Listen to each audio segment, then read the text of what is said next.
যুক্তরাজ্যের প্রধানমন্ত্রী Keir Starmer ও যুক্তরাষ্ট্রের প্রেসিডেন্ট ডোনাল্ড ট্রাম্প টেলিফোনে মধ্যপ্রাচ্যের বর্তমান পরিস্থিতি নিয়ে আলোচনা করেছেন।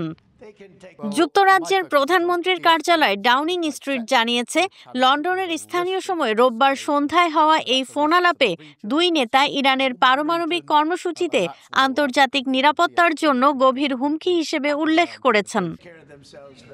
ইরানে যুক্তরাষ্ট্রের হামলা নিয়ে তারা আলোচনা করেছেন। স্টারমার ও ট্রাম্প মনে করেন, এই হামলা ইরান থেকে আসা হুমকি কমানোর একটি প্রচেষ্টা। ডাউনিং স্ট্রিটের বিবৃতিতে বলা হয়েছে, ইরানকে কখনোই পারমাণবিক অস্ত্র তৈরি করতে দেয়া যাবে না, এই বিষয়ে তারা একমত। এই দুই নেতা বলেন, আলোচনার মাধ্যমে স্থায়ী সমাধানে পৌঁছাতে ইরানের যত দ্রুত সম্ভব আলোচনার টেবিলে ফিরে আসা প্রয়োজন।